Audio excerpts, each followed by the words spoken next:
Hello friends, कैसे हैं आप लोग। स्वागत है आप सभी का आपके अपने यूट्यूब चैनल पॉलिटी विद आलोक पर। हम लोग संवैधानिक विकास पढ़ रहे थे और उसी क्रम में हमने 1773 का रेगुलेटरी एक्ट पढ़ा, है ना। जो एक्ट ऑफ सेटलमेंट आया था उसको हमने देखा। 1784 का पिट्स इंडिया एक्ट देखा, है ना। 93 का चार्टर पढ़ा और 1813 का चार्टर पढ़ा और 1833 का चार्टर हम लोगों ने पढ़ा, ठीक है। इसके आगे अब हम लोग पढ़ेंगे 1853 का चार्टर। लेकिन मैं एक बार इसका क्विक रिवीजन आपका करा देता हूँ, जिससे आपको चीज़ें रिमाइंड हो जाएं और फिर से आप वहीं से जुड़ सकें। मुख्य मुख्य बातें जिन हर एक अधिनियम की मैं आपको बता रहा हूँ एक बार, ठीक है। उसके बाद हम आगे पढ़ेंगे। 1773 का जो एक्ट आया था उसकी 2-3 मुख्य बातें क्या थी। भारत में सर्वोच्च न्यायालय खोला गया, बंगाल के गवर्नर को बंगाल का गवर्नर जनरल बना दिया गया और बम्बई और मद्रास को भी उसके अधीन कर दिया गया, ठीक है। ये 2 मुख्य बातें थी। दूसरी चीज़ 1784 का पिट्स इंडिया एक्ट, इसमें एक ही बात आपको मैंने बताई थी जो मुख्य रूप से ध्यान रखनी है। कौन सी? इसमें व्यापारिक और राजनीतिक कार्यों को क्या कर दिया गया, अलग अलग कर दिया गया। निदेशक मंडल और नियंत्रक मंडल बना दिए गए, ठीक है। इतना क्लियर हुआ। 1793 का जो एक्ट था उसके द्वारा एक ही प्रावधान आपको याद रखना है, क्या कि जो नियंत्रक बोर्ड ऑफ कंट्रोलर्स था उनको जो वेतन देने की बात आई तो उसको कहा गया कि अब से वेतन किसे दिया जाएगा, भारतीय राजस्व जो है उससे ही वेतन दिया जाएगा, ठीक है। 1813 के चार्टर से 3 बातें आपको ध्यान रखनी है। कौन कौन सी?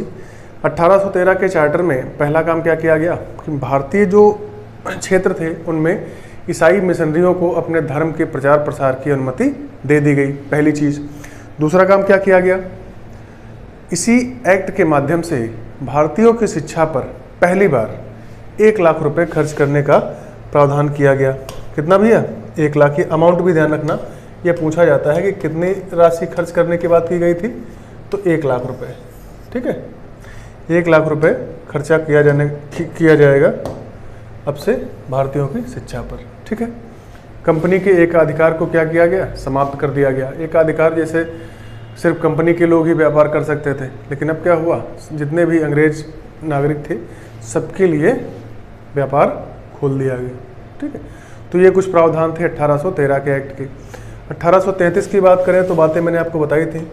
जो प्रमुख बात है 1833 की वो आपको ध्यान रखनी है कि बंगाल के गवर्नर जनरल को भारत का गवर्नर जनरल बना दिया गया, पहली चीज़। दूसरा, एक क्या बनाया गया था भैया, विधि आयोग का गठन किया गया, है ना। विधि आयोग बनाया गया और इसका अध्यक्ष किसे बनाया गया, मैकाले, ठीक है। ये वही मैकाले हैं जिन्हें भारत में अंग्रेजी शिक्षा का जनक भी माना जाता है, ठीक है। इसी तरह से धीरे धीरे हम लोग इनको पढ़ रहे हैं और आज का जो हमारा टॉपिक स्टार्ट होगा वो अगला चार्टर एक्ट होगा 1853 का। चार्टर एक्ट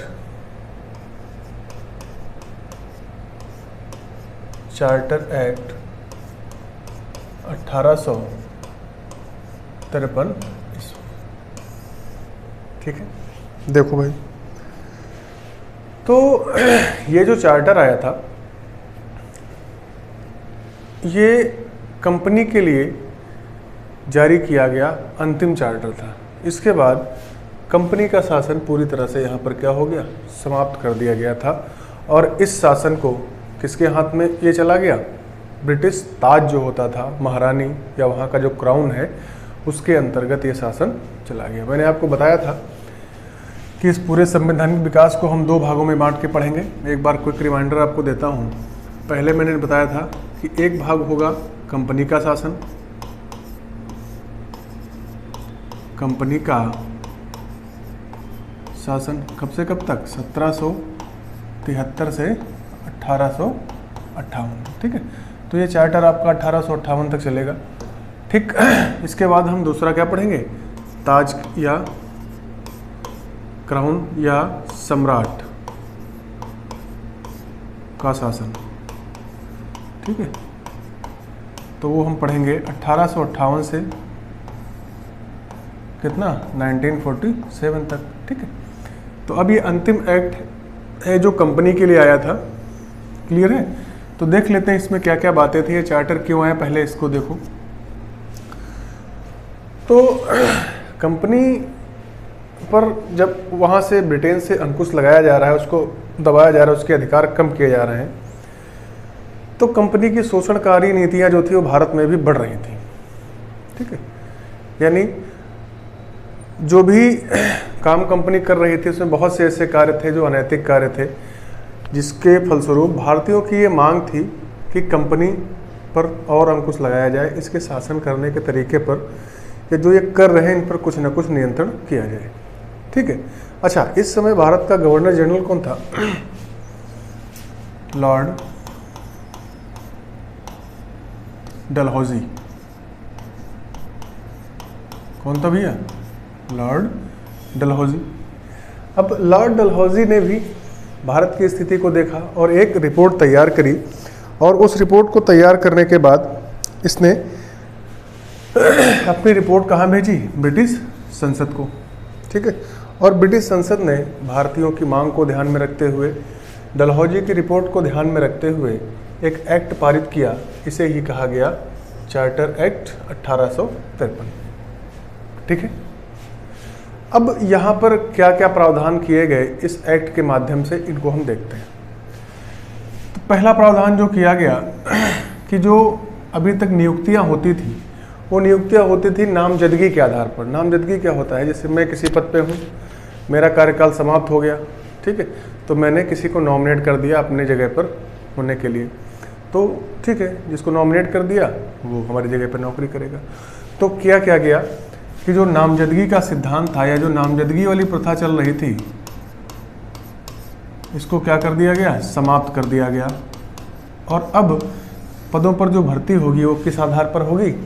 उन पदों पर जो भर्तियां होनी थी वो अब परीक्षा या एग्ज़ाम या योग्यता के आधार पर अब नियुक्ति की बात कर दी गई, ठीक है। तो पहली चीज़ आपको यहाँ पर ये ध्यान रखनी है कि ये नामजदगी के आधार पर कर दी गई, ठीक है। इसके बाद अगला पॉइंट जो हमारा आएगा, इसके द्वारा एक काम और किया गया। अभी तक क्या था कि विधायी कार्य जो भी होते थे, विधि बनाने का काम भी एक ही व्यक्ति के पास था, ठीक है, और प्रशासन करने का भी अधिकार उसी के पास था। लेकिन इस अधिनियम के माध्यम से क्या किया गया? जो विधायी कार्य थे, विधायी कार्य और प्रशासनिक कार्य, विधायी कार्य और प्रशासनिक कार्य जो थे, इनको क्या कर दिया गया? अलग अलग कर दिया गया, ठीक है, इनको अलग अलग कर दिया गया। यानी अब विधायी मतलब समझते हैं? विधायी कार्य क्या होता है? विधि बनाना, विधियों का निर्माण करना, ये सारे कार्य किस में आते हैं? विधायी कार्यों में आते हैं। इन्हीं को हम क्या कहते हैं? विधायी कार्य या विधिक कार्य भी कहा जाता है, ठीक है। अभी जब संसद आप पढ़ेंगे तो उसमें इसको हम विस्तार से बताएंगे कि जिसको विधायिका बोलते हैं, विधायिका यानी विधि निर्माण करने वाली संस्था क्या कहलाती है? विधायिका। भारत में दो तरह की विधायिका है, एक केंद्रीय विधायिका है जो संसद होती है, और राज्यों में होता है राज्य विधानमंडल, जो राज्य की विधायिका कहलाती है, ठीक है। तो इस पर चर्चा करेंगे जब हम संघीय ढांचे की बात करेंगे, संसद की बात करेंगे, तब इन पर सब पर हम चर्चा आगे करते जाएंगे, ठीक है। विधायिका क्या है, कार्यपालिका क्या है, न्यायपालिका, सरकार के अंग कितने हैं, सरकार के भाग कितने हैं, ये दोनों अलग अलग उत्तर हैं, क्लियर है। चलो, तो विधायी कार्य और प्रशासनिक कार्यों को यहाँ अलग अलग कर दिया गया, और इसके माध्यम से जो है भारत में अब विधि निर्माण का कार्य करने के लिए एक विधान परिषद बनाई गई, विधान परिषद का निर्माण किया गया, ठीक है। और इसमें सदस्य कितने थे? 12 सदस्यीय विधान परिषद का यहाँ पे गठन किया गया। अब आपसे पूछ ले कि भारत में सर्वप्रथम किस चार्टर एक्ट के द्वारा विधान परिषद गठित की गई थी, तो 1853 का चार्टर एक्ट, ठीक है, और 12 सदस्यीय विधान परिषद। अब ये 12 सदस्य जो होते थे ये अलग अलग क्षेत्रों से थे, अलग अलग प्रांतों के होते थे, ठीक है, अलग अलग क्षेत्र और अलग अलग प्रांतों से इनको लिया गया था। तो ये कुछ मुख्य बातें थी यहाँ से कि पहली चीज़ तो जो प्रतियोगी परीक्षाएं हैं उनको प्रारंभ किया गया। नामजदगी का जो प्रारूप चल रहा था इसको ख़त्म कर दिया गया। विधायी कार्य और प्रशासनिक कार्यों को अलग कर दिया गया और विधान परिषद का गठन किया गया और इसमें 12 सदस्यों को बनाया गया। एक पॉइंट और यहाँ से ध्यान रखना, विधि निर्माण का काम विधान परिषद को मिल गया, लेकिन अगर विधान परिषद कोई भी विधि बनाती थी तो उस पर गवर्नर जनरल की परमिशन अनिवार्य थी। ठीक है, गवर्नर जनरल जब तक परमिशन नहीं देगा तब तक, जैसे आज ही की बात है, संसद कोई भी विधि बनाएगी तो उस पर राष्ट्रपति जो है अपनी परमिशन देगा। लेकिन यहाँ पर क्या था, एक पावर और थी, अगर विधान परिषद द्वारा बनाई गई विधि पर वीटो भी कर सकता था, यानी गवर्नर जनरल के पास वीटो की पावर भी मिली हुई थी। तो ये भी आपको ध्यान रखना है कि वीटो पावर का प्रयोग भी सबसे पहले कहाँ पर मिला, इसी 1853 के चार्टर एक्ट के द्वारा। क्लियर है? तो ये कुछ मुख्य बातें थी। अब देखो मैंने क्या बताया था कि ये चार्टर एक्ट जो था ये कंपनी के लिए क्या था, अंतिम चार्टर एक्ट। ठीक, इसके पीछे कई कारण हैं कि अंतिम ही क्यों था, क्योंकि आप जानते हो इस 53 का एक्ट जो था ये आया और इसके दूसरा अधिनियम आने से पहले 1857 ईस्वी, सबको ध्यान होगा क्या हुआ था, 1857 की क्रांति, या भारत का प्रथम स्वतंत्रता आंदोलन जो था वो कब हुआ था, 1857। क्यों हुआ था मैं थोड़ा सा आपको बता देता हूँ, बाकी इतिहास में जब क्लासेज अगर मैं लूँगा तो उसमें मैं इसको डिटेल में बताऊँगा। मैंने क्या बताया कि 1853 का जो चार्टर आया था उसमें भारतीयों ने बड़ी मांग की थी कि अंग्रेज बड़ा परेशान कर रहे हैं, कंपनी का शासन जो है कैसा है, अन्यायपूर्ण हो रहा है। अब ये ऐसा नहीं कि ये आंदोलन या क्रांति एक दिन में हो गई, इसके पीछे चीज़ें धीरे धीरे, देखो पहली बात पूरे राष्ट्रीय स्तर पर पहला आंदोलन था। इससे पहले कई छोटे छोटे विद्रोह क्षेत्रों में क्षेत्रीय विद्रोह, क्षेत्रीय आंदोलन होते रहे अंग्रेजों के खिलाफ, ठीक है, लेकिन पहली बार भारतीय राष्ट्रीय स्तर पर एक संगठित आंदोलन ये है। ठीक है, तो अब जो अंग्रेजों की नीतियाँ थी वो ऐसी थी, जैसे दमनकारी नीति हो गई, ठीक है, तो ऐसी बहुत सारी नीतियाँ थीं जिनसे भारतीय लगातार परेशान हो रहे थे। उसमें धार्मिक नीतियाँ भी थीं, आर्थिक नीतियाँ भी थीं, सामाजिक नीतियाँ भी थीं। तो ये सब जब इतने ज़्यादा ऑप्रेस कर दिया गया किसी को, जैसे बहुत ज़्यादा जब किसी को दबा दिया जाएगा तो कहीं ना कहीं वो प्रतिक्रिया करेगा। ठीक है, तो यही वो प्रतिक्रिया हुई थी। तो जब ये 57 की क्रांति हुई और ये क्रांति इतनी ज़बरदस्त थी कि पूरी तरह से ब्रिटिश शासन की नींव हिल गई, जड़ों को हिला के रख दिया इसने। तो अब ये ब्रिटेन में जो वहाँ की सरकार, वहाँ की महारानी थी, उनको सबको लगा कि अरे ये क्या हो गया, आखिर इसके कारण क्या है। ठीक है, तो जब इन कारणों के बारे में जांच की गई तो कुछ चीज़ें निकल कर आई। सबसे पहला तो यही था कि भैया कंपनी के शासन को समाप्त करो, उदारवादी शासन भले करो ना लेकिन दिखाओ, है ना, कुछ ऐसी बातें बताओ इनको कि ये हम लोगों के साथ में ही बने रहे। ठीक है, अभी देखो, तो इस क्रांति के बाद कंपनी के शासन को समाप्त कर दिया गया और एक नया अधिनियम लाया गया। तो अभी तक जो था वो सब एक्ट, चार्टर एक्ट आ रहे थे। अब से जो है भारत शासन या भारत सरकार अधिनियम आने शुरू हुआ। ठीक है, अब हुआ क्या कि जब ये विद्रोह हुआ तो इंग्लैंड के जो प्रधानमंत्री थे वो पामस्टन थे। ठीक है, पामस्टन, अब यहाँ पर ध्यान देना, यहाँ से 2 क्वेश्चन बनते हैं बहुत अच्छे। विद्रोह के समय तो प्रधानमंत्री ये थे, ठीक है, और इन्होंने एक विधेयक प्रस्तुत किया वहाँ संसद में, लेकिन वो विधेयक पास होने से पहले इनको किसी कारणों से इस्तीफा देना पड़ गया। तो इनकी जगह पर अगले प्रधानमंत्री जो बने, डर्बी, लॉर्ड डर्बी बने। अब देखो 2 चीज़ें यहाँ पर ध्यान रखिएगा। क्या 57 की क्रांति के समय अगर पूछे प्रधानमंत्री कौन था तो पामस्टन थे, लेकिन जब 1858 का अधिनियम आया, वो अधिनियम किसके द्वारा पेश किया गया था, प्रधानमंत्री डर्बी के द्वारा। एक साल की ही बात है और ये 2 बड़ी घटनाएं घट रही हैं। ठीक है, एक ही साल में 2 प्रधानमंत्री बदल रहे हैं। पामस्टन थे, ये चले गए, 1858 में ही ये गए थे, ठीक है, और 1858 में ही ये बने हैं। ठीक, तो ध्यान रखिएगा इन चीज़ों को दोनों।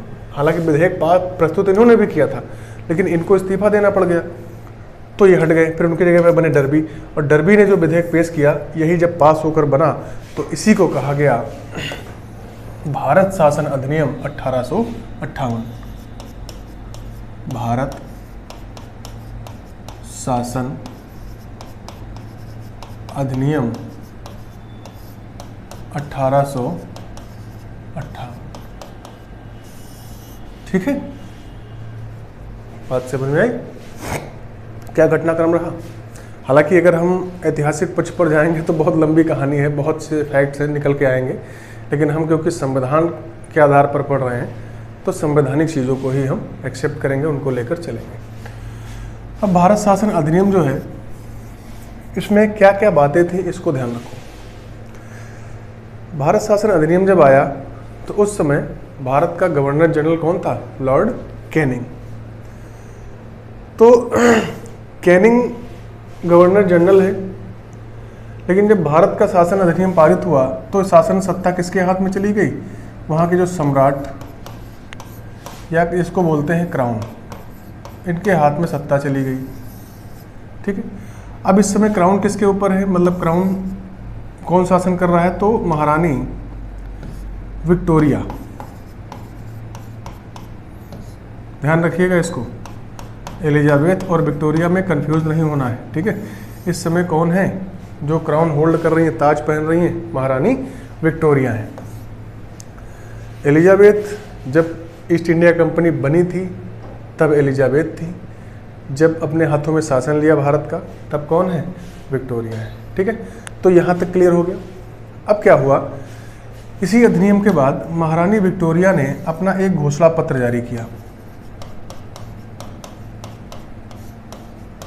ठीक है, या इसी को घोषणा पत्र बोलते हैं, महारानी का घोषणा पत्र ही समझा जाता है। इस अधिनियम में क्या क्या बातें की गई, इसको जो है इस समय जो गवर्नर जनरल हैं कौन? लॉर्ड कैनिंग, इन्होंने पढ़ा था इलाहाबाद में। अब नाम बदल गया है, ठीक है, प्रयागराज हो गया है, लेकिन उस समय इलाहाबाद हुआ करता था। इलाहाबाद में क्यों पढ़ा? क्योंकि 1857 की क्रांति में, ये क्वेश्चन हिस्ट्री से पूछा जा सकता है कि 1857 की क्रांति के दौरान लॉर्ड कैनिंग ने या अंग्रेजों ने अपना आपातकालीन मुख्यालय कहाँ बनाया? ठीक है, तो इमरजेंसी जो हेडक्वार्टर इन्होंने बनाया था वो इलाहाबाद में ही। तो ये जब लागू हुआ तो इलाहाबाद में ही था कैनिंग। ठीक है, तो वहीं इलाहाबाद में एक पार्क है मिंटो पार्क, उसी मिंटो पार्क में इसने पढ़ा था। अब इलाहाबाद का नाम प्रयागराज हो गया, ठीक है, तो आप कह सकते हो प्रयागराज के मिंटो पार्क में पढ़ा था। तो इसी इलाहाबाद के मिंटो पार्क में पूरे इन घोषणाओं को पढ़ा गया। क्या क्या प्रावधान इसमें किए गए, अब इन पर बात करते हैं, जहाँ से आपका सवाल बनेगा। पहला काम किया गया कि जो भारत का गवर्नर जनरल होता था, भारत के गवर्नर जनरल को भारत का वायसराय बना दिया गया। गवर्नर जनरल को क्या बना दिया गया? वायसराय बना दिया गया। ठीक, अब यहाँ से फिर आपके लिए क्वेश्चन बना कि भारत का पहला वायसराय कौन बना? तो कैनिंग। कल मैंने आपको एग्जाम्पल देकर बताया था कि फिर से पद का नाम बदला गया है, व्यक्ति नहीं बदला गया। अगर व्यक्ति बदला गया होता तो मैं उसको भी बताता। तो कैनिंग जो है ये बना भारत का पहला वायसराय। अब यहाँ से अगर एक क्वेश्चन और इनडायरेक्टली पूछा जाए कि भारत का अंतिम वायसराय, अंतिम गवर्नर जनरल कौन था, तो भी कौन होगा? कैनिंग, क्योंकि गवर्नर जनरल को ही वायसराय बना दिया गया। तो अंतिम गवर्नर जनरल और पहला वायसराय कौन बनेगा? कैनिंग बनेगा। अब यहाँ पर एक बहुत गूढ़ चीज़ मैं आपको बताने जा रहा हूँ। ये कैनिंग जो है, ठीक है, तो भारतीयों के लिए तो गवर्नर जनरल का पद खत्म कर दिया गया, लेकिन जो ब्रिटिश प्रांत थे, अब देखो इसको सुनो, ये अभी भी गवर्नर जनरल की तरह काम कर रहा है, लेकिन जो ब्रिटिश प्रांत हैं उनके लिए, जो ब्रिटिश प्रांत हैं उनके लिए ये गवर्नर जनरल ही रहा। लेकिन जब कभी ये भारतीय राजाओं के साथ काम करता तो ये वायसराय के रूप में काम करता। वायसराय होता क्या था? वायसराय जो है ये सीधा जो वहाँ की विक्टोरिया थी या वहाँ का जो क्राउन था, वहाँ का जो सम्राट थे, उनके प्रतिनिधि के रूप में वायसराय काम कर रहा था। ठीक है, और जब ब्रिटिश प्रांतों की बात आती तो वो एज अ गवर्नर जनरल काम करता था। ठीक है, तो इसको ध्यान रखना। ये एक माइन्यूट बहुत छोटा अंतर है कि कैनिंग को वायसराय पहला बना दिया गया, ठीक है, ये संपूर्ण भारत के लिए था, लेकिन जो ब्रिटिश प्रांत थे उनका जब प्रशासन देखना होता था तो एज ए गवर्नर जनरल काम करता था, और जब भारतीय राजाओं से मिलना हो या उनके साथ कुछ काम करना हो तो वो वायसराय के रूप में काम करता था। ठीक है, चलो इसके बाद नंबर 2 एक क्वेश्चन और पूछा जाता है, भारत सचिव के रूप में एक नया पद यहाँ पर बनाया गया। ठीक है, यानी वायसराय के साथ साथ अब ये तो महारानी का प्रतिनिधि हुआ करता था, एक व्यक्ति और यहाँ पर रख दिया गया भारत सचिव, जो कौन होता था, वहाँ की ब्रिटिश जो संसद है, ब्रिटिश संसद का एक मेंबर हुआ करता था भारत सचिव। अब क्या हुआ कि जो अभी तक कंपनी एक छत्र अधिकार, एक छत्र राज कर रही थी, इसको अलग अलग कर दिया गया। एक व्यक्ति महारानी विक्टोरिया का प्रतिनिधि यहाँ पर भारत में है, और एक व्यक्ति जो वहाँ की संसद, यानी अब जो है पूरी तरह से ब्रिटेन की सरकार भारत को चला रही है। ठीक है, इसीलिए अब क्या हुआ, भारत पर शासन जो है किसका स्थापित हो गया, अंग्रेजों जो वहाँ पे सरकार थी, सत्ता थी, उन्हीं के हाथ में। अब हम एक कॉलोनी या एक उपनिवेश के रूप में आ गए थे अंग्रेजों के। ठीक है, तो ये 2 पॉइंट हो गए आपके। पहली चीज़, भारतीय गवर्नर जनरल को वायसराय बना दिया गया। वायसराय कैसे काम करता था, इस फॉर्म में, और गवर्नर जनरल वो इस फॉर्म में काम करता था। भारत सचिव, ठीक है, ये ब्रिटिश संसद का क्या होता था, एक अधिकारी हुआ करता था, ब्रिटिश संसद का ही एक मेंबर हुआ करता था, जिसको भारत सचिव, जैसे अभी आप पढ़ोगे मार्ले मिंटो, तो मार्ले अलग है, मिंटो अलग है। मॉन्टेग्यू, चेम्सफोर्ड, तो जो मॉन्टेग्यू महोदय हैं ये भारत सचिव हैं, चेम्सफोर्ड जो है वो क्या है, वायसराय है। ठीक है, तो इस तरह से अब इन दोनों के हाथ में सत्ता दे दी गई कि भैया ठीक है, अब दोनों लोग मिलकर ये काम आपको करना है। ठीक है, इतनी चीज़ें क्लियर हो गई। चलो अब आगे बढ़ते हैं। ठीक है, चलिए अगला पॉइंट जो इसमें है 1858 में ये कहा गया कि जो भारतीय हैं, ठीक है, इनको कुछ, जैसे जो घोषणा पत्र था इसी में एक प्रावधान और किया गया कि इन भारतीयों को अब जो इनके धार्मिक रिचुअल्स हैं इन पर हम कोई रोक नहीं लगाएंगे।